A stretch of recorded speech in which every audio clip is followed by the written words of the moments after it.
Salam sigap dan shalom. Renungan kita pada hari ini, Sabtu 15 Mei 2021, berjudul Dalam Pengendalian Diri yang Positif. Ayat intinya terdapat di dalam Yesaya 53 ayat 7.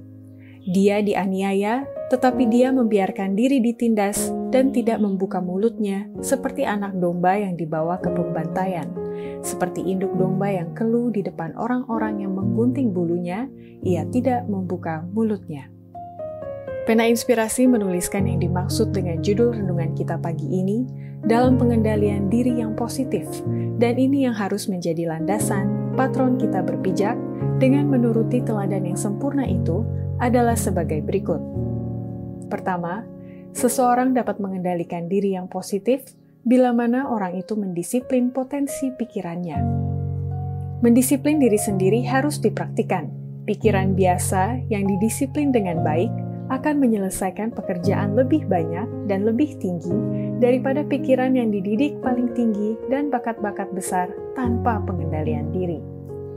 Kedua, seseorang dapat mengendalikan diri yang positif bila mana orang itu membangun pikiran dan tubuhnya yang sehat dan tidak memanjakan keinginan-keinginan mereka akan kepelesiran dan pamer pakaian yang mahal-mahal.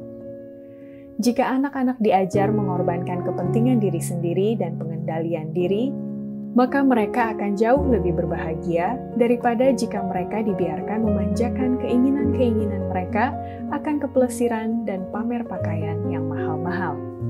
Mereka tidak diajar bahwa membuat suatu keberhasilan dalam kehidupan Kristen, pembangunan pikiran dan tubuh yang sehat adalah yang paling penting. Ketiga, seseorang dapat mengendalikan diri yang positif bila mana ada kerjasama antara sang ayah dan ibu dalam hal pemeliharaan dan mendidik anak-anak mereka agar terhindar dari pergaulan bebas dan jahat. Seorang ayah yang mempunyai anak-anak laki-laki dalam keluarga tidak boleh menyerahkan pemeliharaan anak-anak ini seluruhnya kepada ibu. Ini adalah beban yang terlalu berat bagi ibu.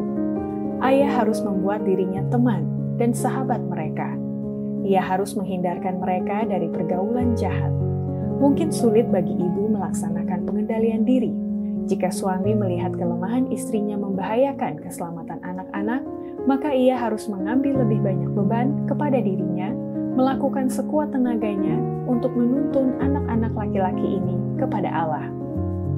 Keempat, seseorang dapat mengendalikan diri yang positif bila mana orang itu dapat mengekang kemarahan atau lidah atau hasutan sebagai pengikut Kristus. Satu kelompok datang tanpa pengendalian diri. Mereka tidak mengekang kemarahan atau lidah mereka. Dan sebagian dari mereka mengatakan diri mereka adalah pengikut Kristus. Tetapi sesungguhnya tidak. Yesus tidak memberikan teladan seperti itu kepada mereka. Setiap pertunjukan kemarahan ini melemahkan susunan saraf dan kemampuan moral dan membuatnya sulit mengekang hasutan lain. Demikianlah renungan kita pada hari ini. Kiranya Tuhan memberkati kita semua.